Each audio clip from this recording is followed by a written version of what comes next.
Deputy CM Brajesh Pathak का क्या कुछ कहना है इस पूरे मामले पर। परिजनों के साथ मिलकर के बच्चों को आइडेंटिफाइड कर रहे हैं कि किन किन बच्चों की डेथ हुई, किन परिजनों के हैं। घटना के जांच के आदेश उच्च स्तरीय दिए गए हैं। पहली जांच तो शासन स्तर से होगी जो हेल्थ डिपार्टमेंट करेगा। दूसरी जांच पुलिस प्रशासन और जिले के स्तर से होगी जिसमें फायर विभाग की भी टीम शामिल होगी। और तीसरी मजिस्ट्रेटी जांच के भी आदेश दिए गए हैं। हर स्थिति में घटना के कारणों का पता लगाया जाएगा और जो भी कारण होंगे वो आपके समक्ष, हम प्रदेशी जनता के समक्ष आपके माध्यम से रखेंगे।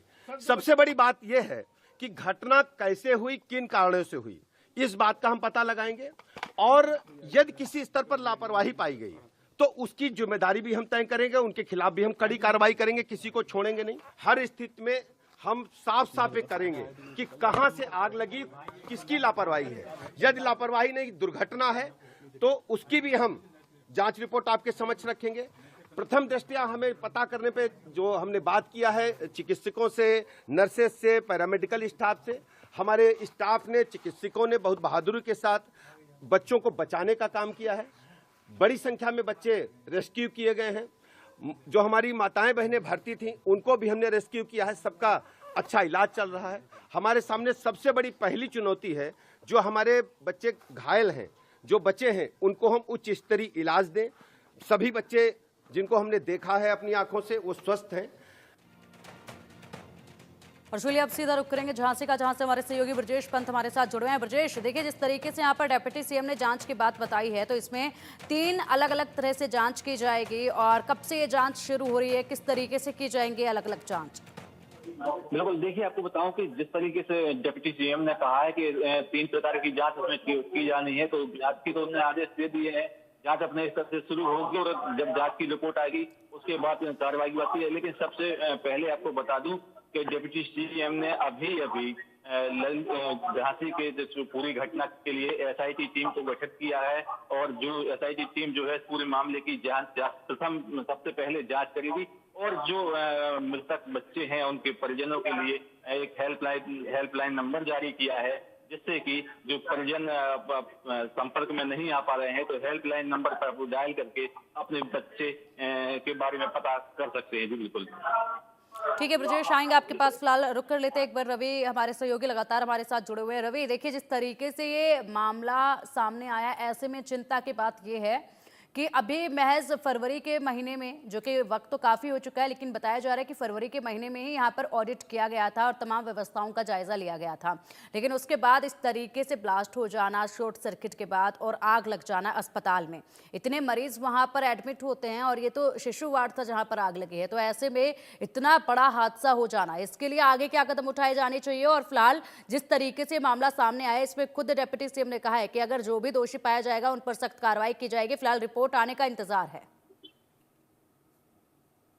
बिल्कुल, दोषी पाए जाएंगे तो उस पर कार्रवाई की जाए। सबसे बड़ी बात यह है कि मेडिकल कॉलेज की बात हो रही है और उस मेडिकल कॉलेज में मासूम बच्चे एडमिट थे और बिल्कुल जिनकी स्थिति बहुत ही क्रिटिकल थी, जो कि अभी हम लोगों ने भी बयानों के जरिए सुना।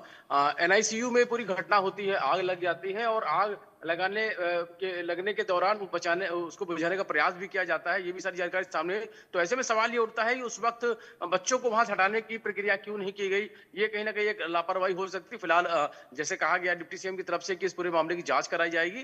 तो सबसे बड़ी बात यह है कि मेडिकल कॉलेज जैसी जगह पर इस तरीके की घटना होना और जिस तरीके से बताया जा रहा है शॉर्ट सर्किट की संभावना जताई जा रही है, तो बड़ा सवाल यह है कि किस तरीके से, क्या कोई कमी रह गई थी, लापरवाही की गई थी? क्योंकि मेंटेनेंस का भी काम होता है और ऐसे में सबसे बड़ी बात यह, जिस तरीके से पूरी अस्पताल में, मेडिकल कॉलेज में घटना होती है और इसमें 10 मासूम बच्चों की जान चली गई है, तो इसकी जिम्मेदारी किस पे तय होगी, ये अपने आप में बड़ा सवाल है। हालांकि सरकार ने खुद संज्ञान लिया, मुख्यमंत्री योगी आदित्यनाथ ने खुद इस पूरी घटना को लेकर अपनी संवेदनाएं व्यक्त की है और निश्चित तौर पर इस पूरे मामले में डिप्टी सीएम मौके पहुंचे हैं। सभी आला अधिकारियों को भी मौके पर तत्काल जाने के लिए कहा है। लेकिन सबसे बड़ी बात यह है कि जो 10 मासूम बच्चों की मौत हुई, उनके परिजनों की स्थिति क्या होगी इस वक्त, कितनी दुखद स्थिति में होंगे, क्योंकि जो अपने बच्चों की जिंदगी बचाने के लिए अस्पताल गए थे, लेकिन वहां से उनको बच्चों की मौत की खबर मिली है। बिल्कुल रवि, देखिए बहुत ही दर्दनाक है। बिल्कुल रवि, दर्दनाक हादसा ये है, 10 मासूम बच्चों की जान चली गई है। यहाँ पर जो उनके परिजन हैं, उनके माता पिता हैं, वो उनका रो रो कर बुरा हाल हो चुका है। और ऐसे में अब उनको ये समझ नहीं आ रहा है कि जिन खुशियों को वो घर ले जाने के लिए यहाँ आए थे, जो खुशियाँ उनके आंगन में आई थी, लेकिन वो घर तक पहुँचने से पहले ही यहाँ पर जिस तरीके से मातम में बदल गई हैं। बड़ा दुख है इन परिवारों के लिए, और ये दुख ऐसा है जिससे उभर पाना मुश्किल है। लेकिन अगर अब हम तस्वीरें हमारे दर्शकों को दिखाएं तो तस्वीरें देखिए। पहली तस्वीर किस तरीके से यहाँ पर धुआं चारों तरफ नजर आया, अफरा तफरी मच गई। 10 मिनट में ही ये पूरा हादसा जो है ये हो चुका था। 10 मिनट के अंदर अंदर सब कुछ यहाँ खत्म हो चुका था। उसके बाद दूसरी तस्वीर आप देखिए, यहाँ पर ये बच्चे दिखाए जा रहे हैं जिनका फिलहाल इलाज जारी है, जो बच्चे आग की चपेट में आए। हालांकि इन बच्चों को बचा लिया गया, लेकिन फिर भी इनको जिस तरीके से चोटें आई हैं उसको लेकर इनका इलाज जो है अभी जारी है। 37 बच्चों को बचाया गया है, जिसमें से 10 बच्चे ऐसे थे, 37 को बचाया गया, लेकिन 10 बच्चों को नहीं बचाया जा सका और अब इन बच्चों का इलाज जारी है। साथ ही साथ जो इनकी माताएं वहाँ पर एडमिट थी उनको भी वहां से निकाल लिया गया, लेकिन दुखद बात यह कि 10 बच्चों को बचाया नहीं जा सका। और चलिए अब क्या कुछ वहां के लोगों का कहना है ये भी जरा सुन लीजिएगा।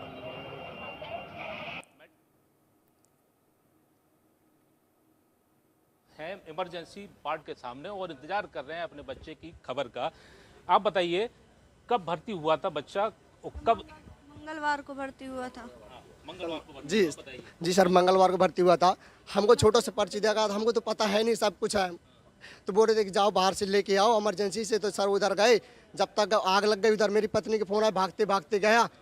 मुझे अंदर नहीं जाने दे रहे थे, मुझे बाहर भगा रहे थे, बस जबरदस्ती गया। हम 2-4 बच्चे तो हम खुद बचाए हैं, जो जिनके बच्चे थे उन लोगों ने बचाया। डॉक्टर मना कर रहे थे, कोई डॉक्टर अंदर नहीं गया, डॉक्टर से बाहर भाग रहे थे। और एक डॉक्टर बोला कि मरना है तो मरने दो साले के बच्चे को। बताओ, उसका बच्चा मरता तो तकलीफ होता ना, जब हमारा बच्चा मरा है तो तकलीफ हो रही। बाबूजी हमारा बच्चा है, गाली दे रहा था कि बंधु भले मरा है, मरने तो से गाली दे रहा था डॉक्टर।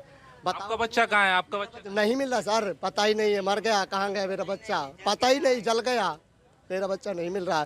तकलीफ नहीं होगी बाबूजी। और मैं इमरजेंसी अपने बीवी को लेके गया, अपनी मम्मी को, ये बैठी मेरी माँ, वो बाहर भगा दिया, बोली जाओ रोड पे बैठो। बताओ कोई सुविधा नहीं है, बोले इधर जगह नहीं है, बताओ कहाँ लेके जाऊँ इतनी रात में और किधर लेके जाऊँ बताइए। कुल कितने बच्चे एडमिट थे? वहाँ से 50 तो प्लस थे सर, 50 प्लस बच्चे थे उधर। कम से कम 10-15 बच्चे तो मर ही गए हैं। अब बताइए सर, हम लोगों ने खुद बचाए जिसके बच्चे थे, डॉक्टर एक भी बचाने नहीं गए। इनकी लापरवाही से, ये लापरवाही करते हैं सर। लापरवाही नहीं होता, कुछ नहीं होता, सब बच्चे बच जाते। इनकी लापरवाही से बच्चे मरे साहब, इतनी लापरवाही की। बच्चों का अभी तक कुछ पता नहीं है। हालांकि हमारे और भी हैं यहाँ पर, उनकी दादी जो है, बच्चे की दादी है, इनसे भी बात करेंगे। बेटा मैं नाती का भैया, मैं न जंतु मुही न तरीखन का पता नहीं रहता। बेटा मैं लड़का बहु जाना मंगल के दिन भर्ती करो तो मुही बुखार चढ़ाई में शाम से पड़ रही है, मैं नहीं जाना। ये बेचारे रिपोर्ट ले चले गए हैं, पता नहीं अपने अपने जिले के भाग्य। डॉक्टर मोरे बच्चे कहाँ के रहने वाले हैं? परसहा से महोबा के परसहा महोबा। हमारे यहीं डिलीवरी हुई थी? डिलीवरी हुई थी, कब रही, फिर रेफर कर दें महोबा आयन। तो आपने अभी किसी से पूछताछ नहीं की कि हमारा बच्चा कहाँ है? सगले देख लिया, कहीं नहीं मिला। तो ये पीड़ित परिवार थे, माँ बाप थे, जिनकी प्रतिक्रियाएं आपने सुनी। और देखिए जिस तरीके से इनका बच्चा इनको नहीं मिला है और इनके बच्चे की अभी कोई खबर नहीं है, क्योंकि ऐसा बताया जा रहा है कि 3 बच्चे ऐसे जिनकी अभी कोई शिनाख्त नहीं हो पाई है। और ऐसे में इनका ये भी बड़ा आरोप है कि यहाँ पर डॉक्टरों से जब पूछा जा रहा था तो डॉक्टर इनसे सही तरीके से बात नहीं कर रहे थे, गाली गलौच इनके साथ कर रहे थे। ब्रजेश, यहाँ पर परिवारों ने आरोप लगाए हैं कि जब ये मुसीबत में थे, अपने बच्चों की जानकारी ले रहे थे, पूछ रहे थे कि इनका बच्चा कहाँ है, तो डॉक्टर इनके साथ बदसलूकी कर रहे थे, गाली गलौच करके बात कर रहे थे। बिल्कुल, देखिए आपको सबसे बड़ी बात तो ये है कि जिस समय ये हादसा हुआ तो डॉक्टरों को, यहाँ का जो स्टाफ था वहाँ, वो उन्होंने किसी बच्चे को बचाने का प्रयास नहीं किया, ये यहाँ के लोगों का कहना है। और जो परिजन थे, परिजन ने स्वयं भी यहाँ की खिड़कियां तोड़कर अपनी जान जोखिम में डालकर और लोग बच्चों को बचाने का प्रयास किया। और लगातार उन्होंने इतना प्रयास किया कि कई बच्चों को बाहर निकाला गया। लेकिन सबसे बड़ा ये है कि यहाँ पर जो वार्ड है, वार्ड में दो वार्ड बनाए हैं, जिसमें एक क्रिटिकल बच्चे रखे जाते हैं और दूसरे वार्ड में जो कम क्रिटिकल हैं उनको रखा जाता है। लेकिन दोनों वार्डों का एक ही दरवाजा है, उसी में से आने का और जाने का, जिससे वहां पर लोगों को ना भागने का मौका मिल सका। और पूरे कमरे में आग होने के चलते, धुआं होने के चलते कुछ दिखाई नहीं दिया, जिससे 10 बच्चों की मौत हुई है। बेहद दुखद और दर्दनाक मौत हुई है। बिल्कुल ब्रजेश, अगर देखा जाए तो देखिए यहाँ पर बड़े ही हैरानी की बात यह है कि जब यह हादसा पेश आया तो ऐसे में वो मशक्कत शायद जिस तरीके से परिवार वाले बता रहे नजर नहीं आई बच्चों को बचाने के लिए। कितनी देर में राहत बचाव कार्य शुरू कर दिया गया था जब ये पूरा हादसा पेश आया, क्योंकि आग ने तो बहुत जल्दी विकराल रूप धारण कर लिया था। तो ऐसे में कब तक लोगों को पता चला, कब तक बच्चों को बचाने के लिए वहां पर अफरा तफरी मची और किस तरीके से बचाव कार्य तुरंत शुरू किया गया?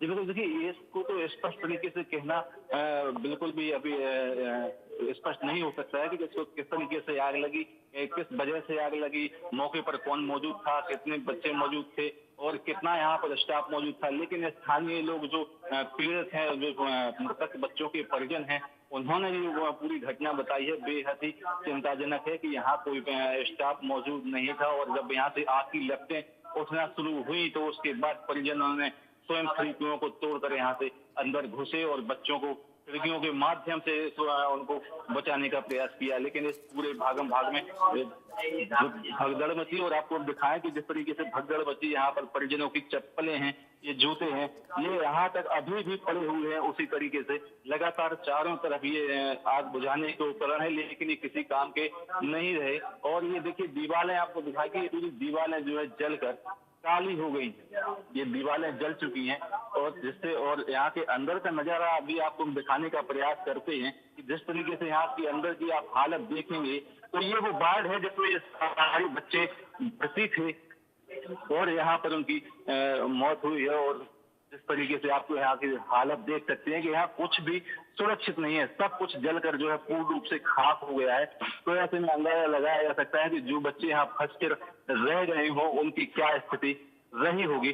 तो पूरा आपको अंदर से दिखाने का पूरा प्रयास करते हैं। आप पूरा जो है जलकर राख हो गया है, कोयला बन गया है। ये दीवारें आप देखिए, आग का तांडव और यहाँ का जो मौजूद मशीनें रही हैं, सब कुछ यहाँ पर जलकर नष्ट हो गया है। ऐसी स्थिति में जो परिजन वहां पर घुसे और जब उनके बस जब तक वो घुस पाए, जब तक बच्चों को बचा पाए, उन्होंने खिड़कियां तोड़कर यहाँ से बच्चों को बचाने का प्रयास किया। लेकिन जब उनको कुछ दिखाई नहीं दिया, आग ने पूर्ण रूप से उस पर अब बाढ़ पर काबू कर लिया, तो बेबस होकर परिजनों को हताशा हाथ लगी और उनके मासूम बच्चों की यहाँ पर जलकर दर्दनाक मौत हो गई है। देखो जिस तरीके से ये पूरा परिजनों का बताया गया है, यहाँ पर लोग भागते रहे, दौड़ते रहे और बिल्कुल बिल्कुल लगातार ये देखिए यहाँ पर जो भी सामान है पूरे आपको जो दिखाने का प्रयास करे कि जो भी यहाँ उपकरण थे लोगों ने खींच कर निकालने का प्रयास किया। ये देखिए उपकरण भी यहाँ पर जले हुए आपको दिखाएंगे, ये चप्पल, जूते और ये आग बुझाने के उपकरण है, लेकिन ये किसी भी प्रकार के काम नहीं आ सके। आग का तांडव इतना भयंकर था कि जब तक यहाँ पर बचाव कार्य शुरू हो सका, जब तक 10 बच्चों की जलकर मौत हो गई। जी बिल्कुल, जिस तरीके से आपने तस्वीरें ब्रजेश दिखाई, ये जला हुआ वार्ड और जिस तरीके से जला हुआ वार्ड और तीमारदारों की यहाँ पर जूते चप्पल जिस तरीके से फैले हुए हैं और इसी के साथ साथ परिजनों का जिस तरीके से रो रो कर बुरा हाल है, वाकई में रूह कपा देने वाली ये तस्वीरें हैं। और जिस तरीके से परिवार वाले जिनके बच्चे अभी शिनाख्त नहीं हो पाई है, जो 3 बच्चे अभी बताए जा रहे हैं, उनके परिवार वालों का जिस तरीके से रो रो कर बुरा हाल है, वाकई में दुखदाई ये हादसा है। और ऐसे में क्या कुछ इस मामले में रिपोर्ट आती है उसका इंतजार है, क्योंकि यहाँ पर कहीं ना कहीं बड़ी लापरवाही भी जो है वो मानी जा सकती है। एक अस्पताल में इस तरीके से अचानक से ब्लास्ट लगना और उसके बाद जो बच्चे वहां एडमिट है, जो मरीज वहां एडमिट है, उनके लिए कोई व्यवस्था ना होना, उनको बचाने के लिए कोई खास तत्परता ना नजर आना, बड़े सवाल हैं ये। फिलहाल शुक्रिया आपका इन तमाम जानकारियों के लिए। और अब देखिए हमारे सहयोगी मनीष की ये खास रिपोर्ट इसी पर। झांसी के मेडिकल कॉलेज में एक हृदय विदारक घटना हुई है, जिसमें मेडिकल कॉलेज के बाल रोग विभाग जो है नवजात शिशु का, उसमें आग लगने से 10 जो है बच्चों की जलकर मौत हो गई है। ये वही जो है बाल रोग SNCU जो डिपार्टमेंट है, नवजात शिशु गहन चिकित्सा केंद्र ये कहलाता है। इसी के अंदर बच्चे रखे थे, 54 बच्चे जो थे, जिनको नवजात बच्चे थे, जिनका इलाज जो चल रहा था। कई जो गंभीर बीमारी है उनसे ये बच्चे जूझ रहे थे और यहीं पर उनका इलाज हो रहा था। और अचानक इसी विभाग में आग लगने के बाद यहाँ पर अफरा तफरी मची और यहाँ पर जो 54 बच्चे थे, बाकी बच्चों को प्रशासन ने और जो फायर ब्रिगेड की टीम ने उन्होंने बचाया है। इसके बाद जो 10 बच्चे हैं उनकी मौके पर मौत हुई है। हम आपको दिखाएंगे किस तरीके से यहाँ पर और हालात है। यहाँ पर जो फायर ब्रिगेड की टीम है और उनकी गाड़ी है यहाँ पर मौजूद है और इस समय आग पूरी तरह बुझ चुकी है, लेकिन फिलहाल यहाँ पर 10 बच्चे जो हैं उनकी मौत हो गई है। हम आगे भी आपको लेके चलेंगे किस तरीके से यहाँ पर जो पुलिस है, पुलिस के जवान हैं और अग्निशमन यंत्र जो हैं वो हैं, गाड़ियां हैं, फायर ब्रिगेड की गाड़ियां रखी हुई हैं और आग पर पूरी तरह से काबू पा लिया गया है। लेकिन इसी बीच में 10 बच्चों की मौत हो चुकी है और जिसकी पुष्टि प्रशासन ने कर दी है। इसके अलावा जो बाकी के जो 54 बच्चे जो थे वो इस समय बचा लिए गए हैं, जिन्हें की इमरजेंसी वार्ड में शिफ्ट किया गया है, जहां पर उनका इलाज चल रहा है। कई बच्चे झुलसे हैं और जिनमें से 10 बच्चों की मौत हो चुकी है। यहाँ हम दिखाएंगे किस तरीके से यहाँ पर फायर ब्रिगेड की टीमें यहाँ खड़ी हुई हैं, पुलिस है, प्रशासन के सारे अधिकारी यहाँ पर मौजूद हैं और गहन इसमें जांच का विषय भी है कि किस तरीके से ये जो आग है इस विभाग में, हालांकि इस विभाग में वो बच्चे लाए जाते हैं जो बच्चे नवजात होते हैं, जिनको जिस तरीके से पीलिया या कोई और इस तरीके की बीमारी होती है, उनको इस वार्ड में रखा जाता है और गहन चिकित्सा उन बच्चों की जाती है। लेकिन कहीं ना कहीं इतनी बड़ी घटना, हृदय विदारक घटना है जिसमें 10 बच्चों की मौत हो चुकी है और बाकी जो बच्चे हैं उनको हालांकि बचा लिया गया है और इमरजेंसी वार्ड में उनको शिफ्ट करके उनका इलाज किया जा रहा है। झांसी से मनीष श्रीवास्तव, इंडिया न्यूज। और चलिए अब बात कर लेते हैं अहमदाबाद की, जहां पर